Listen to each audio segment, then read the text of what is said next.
वफाकी काबीना का इजलास, फाइनेंस बिल की कौमी असम्बली से मंजूरी लेने का फैसला, अरकान की हाजिरी यकीनी बनाई जाएगी। काबीना में पाक भारत कशीदगी के दौरान वज़ीर आज़म और फील्ड मार्शल के जबरदस्त किरदार पर करारदाद की मंजूरी। ईरान इसराइल कशीदगी में कमी के हवाले से भी इत्मीनान का इजहार।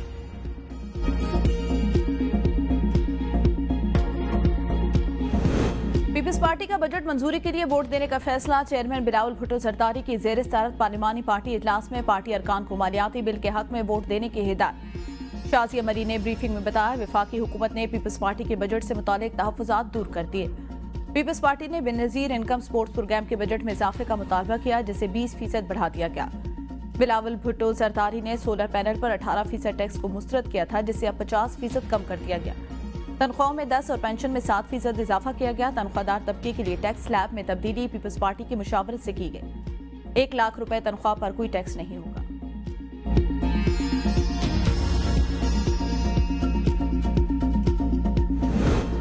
बजट 2025-26 में टैक्स इकदामात में तब्दीली हुकूमत के लिए दर्द सर बन गई। नए बजट में हुकूमत के ज्यादातर टैक्स इकदामात IMF मुआहदे का हिस्सा।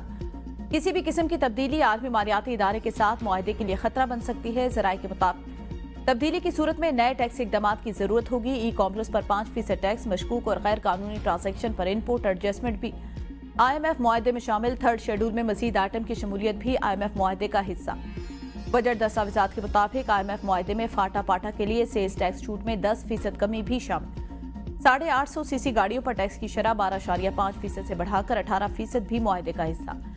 नॉन फाइलर के बैंकों से रकम निकलवाने पर टैक्स की शरह 0.6 से बढ़ाकर 0.8% करना भी शामिल। गैर मनकूला जायदाद की फरोख्त पर विद होल्डिंग टैक्स और सुपर टैक्स में कमी भी मुआहदे का हिस्सा है।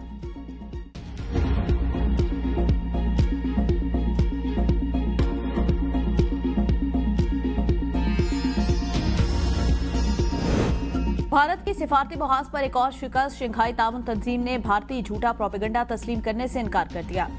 चीन में शंघाई ताउन तंजीम के वज़ीर ख़ारजा के इजलास में भारत की हटदर्मी मुश्तरका एलामिया पर दस्तखत करने से इनकार कर दिया। भारतीय वज़ीर दिफा के मुताबिक SCO के एलामिया में पहलगाम वाक़े का जिक्र नहीं किया गया। एलामिया में भारत पर बलूचिस्तान में बदअमनी फैलाने का इल्जाम भी लगाया गया। इससे कबल पाकिस्तान के सलामती मुशीर लेफ्टिनेंट जनरल आसिम मलिक ने अजीत दोल को लाजवाब कर दिया। आसिम मलिक के हाथों नॉकआउट होने के बाद अजीत दोल खामोश हो गए। अजीत दोवल ने अपनी तकरीर में ऑपरेशन सिंदूर को दहशतगर्दों के खिलाफ कार्रवाई करार दिया और बगैर किसी सबूत के पाकिस्तान पर इल्जामात लगाए। लेकिन पाकिस्तान की कौमी सलामती के मुशीर आसिम मलिक ने मदिलल और जोरदार तकरीर में अजीत दोवल के बयानिए को झूठ का पलंदा करार देकर मुस्तरद कर दिया। पाकिस्तान आलमी अमन में अहम किरदार अदा करने के लिए तैयार। अगले माह सलामती कौंसिल की सदारत संभालेगा। अक़वाम मुत्तहिदा में पाकिस्तानी मंदूब आसिम इफ्तिखार की सेक्रेटरी जनरल अक़वाम मुत्तहिदा अंतोनियो गुतरेस से मुलाकात। पाकिस्तान की सलामती कौंसिल की सदारत के दौरान प्रोग्राम ऑफ वर्क से किया गया। आसिम इफ्तिखार ने कहा, तनाज़ात के पुरअमन हल के लिए आलमी अमन सलामती के फरोग के लिए रुकन ममालिक के दरमियान मजबूत अज़्म मौजूद है। पाकिस्तान सलामती कौंसिल की अपनी सदारत को खुले, शफाफ और मुशावरती अंदाज में अंजाम देगा।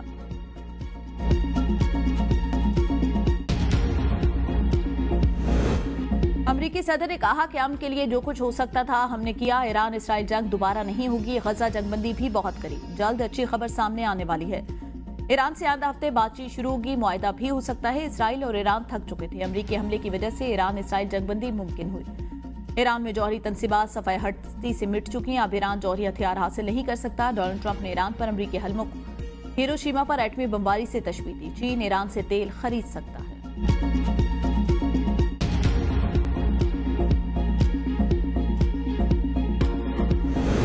सदर ट्रंप के मुशीर ने दावा किया, जल्द ऐसे मुमालिक इसराइल को तस्लीम करेंगे जिनका तसव्वुर भी नहीं किया जा सकता। स्टीव विटकॉफ ने कहा, अमरीकी सदर की कोशिश है अब्राहम मुआहदे को वुसअत दी जाए। सदर डोनाल्ड ट्रंप इसराइल को तस्लीम करवाने वाले मुमालिक की तादाद बढ़ाने की कोशिश करें। उम्मीद है जल्द ऐसे मुमालिक इसराइल को तस्लीम कर लेंगे जिनके बारे में किसी ने तसव्वुर भी नहीं किया था। यह अमल मशरिक़ वुस्ता में तवाज़ुन लाएगा।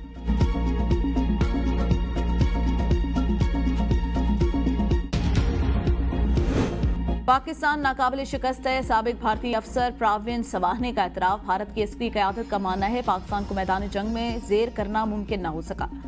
साबिक भारतीय अफसर और तजियाकार ने तस्लीम कर लिया, पाकिस्तान कभी नहीं हारा। प्राविन सवाहने ने कहा, पाकिस्तान को जंगी शिकस्त नहीं दी जा सकती। पाकिस्तान ने मगरबी महाज पर आज तक किसी जंग में शिकस्त नहीं खाई। 1971 की जंग भी सिर्फ मशरकी महाज पर हारी गई। अगर भारत वाकई मगरबी महाज पर पाकिस्तान को शिकस्त देता तो आज लाइन ऑफ कंट्रोल मौजूद न होती। मशरकी महाज पर भारत ने फिजाई और जमीनी नकलो हमल बंद कर दी थी। इसलिए पाकिस्तान की सपोर्ट मुमकिन न रही। अगर किसी सियासी जमात के इंट्रा पार्टी इंतखाबात दुरुस्त ना हो तो निगरान सेटअप तो होगा। जब इंट्रा पार्टी इलेक्शन नहीं तस्लीम हुए तो बैरिस्टर गौहर चेयरमैन तो ना हुए। जब आपने तस्लीम कर लिया इंट्रा पार्टी इलेक्शन दुरुस्त नहीं हुए तो उसके तारीखी नताइज तो होंगे। मखसूस नशिस्तों के फैसले पर नजरसानी केस में जस्टिस जमाल मंदोखेल और जस्टिस अमीनुद्दीन के रिमार्क। जस्टिस अमीनुद्दीन ने कहा, इंट्रा पार्टी इलेक्शन तो इलेक्शन कमीशन ने नहीं माना तो उसको किसने दुरुस्त करार दिया। अब देखना यह है इलेक्शन कमीशन ने आइन से रूगर्दानी की या सुप्रीम कोर्ट के अक्सरियती फैसले ने। जस्टिस मुसर्रत हिलाली ने इस्तफसार किया, आपने इंट्रा पार्टी इलेक्शन दोबारा क्यों नहीं कराए। जस्टिस हसन अजहर रिजवी वकील सलमान अकरम राजा से मुखातिब होकर रिमार्क्स दी। पीटीआई ने बतौर जमात कोई एक्शन लिया था। जस्टिस मोहम्मद अली मजहर बोले कि आपके उम्मीदवारों ने पार्टी जमा कराने का कोई सबूत दिया था। सलमान अकरम राजा ने दलाल में कहा, सुप्रीम कोर्ट के 11 जजेस ने इलेक्शन कमीशन के रूल 94 की वजाहत को गलत करार दिया। रूल 94 की वजाहत को बुनियाद बनाकर इलेक्शन कमीशन ने हमें इंतखाबी निशान और मखसूस नशिस्तों से महरूम किया। बानी पीटीआई ने इंट्रा पार्टी इलेक्शन दोबारा कराए थे, वो भी चैलेंज हो गए।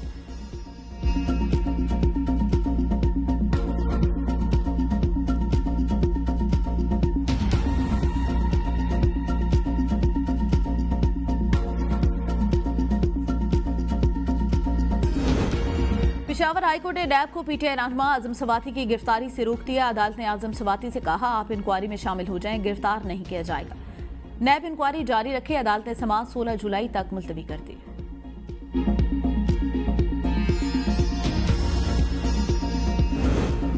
इस्लामाबाद, रावलपिंडी और लाहौर समेत पंजाब और खैबर पख्तूनख्वा के मुख्तलिफ इलाकों में बारिश, आसमानी बिजली और छतें गिरने से 2 जाँ भाग 14 अफराद जख्मी हो गए।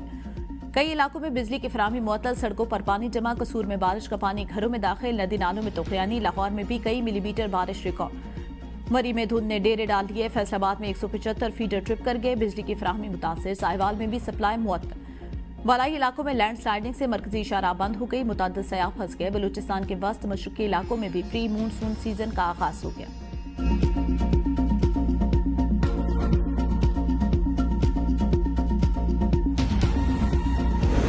वज़ीर आला पंजाब का बरसती बारिश के दौरान लाहौर का दौरा। मरियम नवाज ने शहर के मुख्तलिफ इलाकों में सूरत हाल का जायजा लिया। वज़ीर आला ने बारिश के पानी की निकासी का भी मुशाहिदा किया।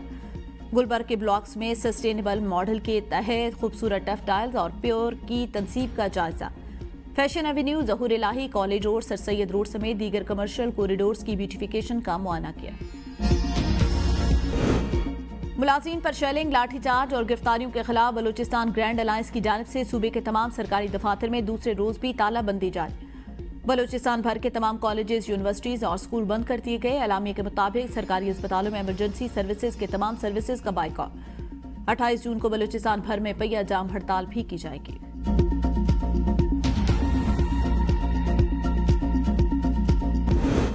पेशावर में पोलियो मुहिम के लिए अक़वाम मुत्तहिदा के इदारा बराए अतफ़ाल यूनिसेफ की फराहम करदा साबुन की बड़ी खेप मार्केट से बरामद। इंसानी हमदर्दी की बुनियाद पर इमदादी अशिया की फराहमी में संगीन बेज़ाब्तियों का इंकशाफ। साबुन के कॉटन पर यूनिसेफ का लोगो और नाकाबिले फरोख्त का लेबल भी मौजूद। साबुन गैर कानूनी तौर पर खुली मार्केट में फरोख्त किया जा रहा था। FIA ने सब्जी मंडी के गोदाम से 20,000 साबुन की टिक्कियां बरामद कर ली। पोलियो जैसी हसास मुहिम्मात में शफाफियत, निगरानी और एहतसाब के निज़ाम में संगीन खामियों पर सवालिया निशान खड़ा हो गया।